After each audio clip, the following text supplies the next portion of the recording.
Salut Alexandra. Alors, je vais t'expliquer un petit peu ton cours. Donc ton cours déjà, là, ce que tu as colorié en orange, résume la situation qui est fondamentale. Quand une dérivée est strictement positive, alors la fonction est strictement croissante. Quand une dérivée est strictement négative, alors elle est strictement décroissante. Et quand elle vaut 0, on dit que la fonction est constante. Donc la dérivée qui vaut 0, finalement, ça va toujours correspondre à des phases de courbe qui vont ressembler par exemple à ça, où en ce point-là, ici, on a une tangente qui va être horizontale, même si c'est pas très net sur mon dessin. Et avoir une tangente horizontale, on avait vu ensemble que ça veut dire que le nombre dérivé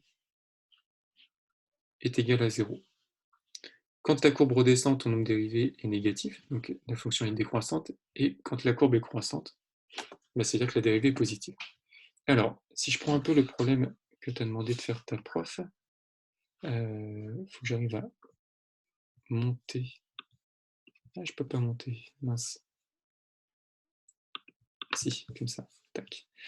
Alors, dans mon petit dessin, je vais l'effacer du coup. Bon, c'est un peu chaotique, je débute un peu dans ces trucs-là, mais j'espère que pour toi, ça va être clair à la fin. Donc ce tableau te permet de savoir ce que tu dois mettre dans un tableau de variation.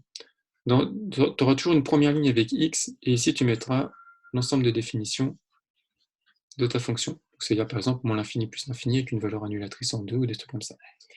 Dans la ligne de f' de x, tu mettras toujours le signe de f' de x. Donc, elle sera peut-être plus ou moins plus, par exemple.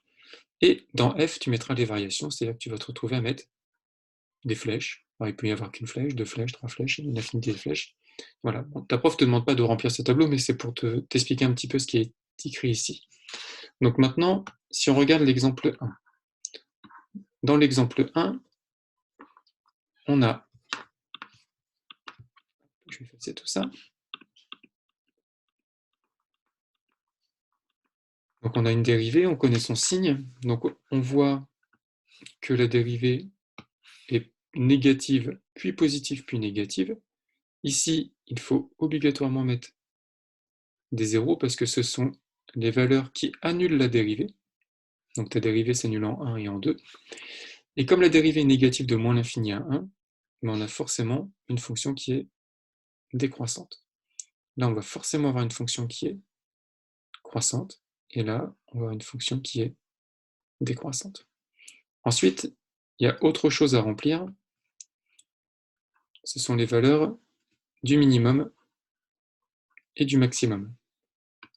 Alors pour calculer ces valeurs, comme ici x vaut 1, il faudrait calculer f de 1 en remplaçant x par 1 dans f, et puis on trouvera une valeur. Bon là, comme on ne connaît pas la fonction f, à la limite ici on va mettre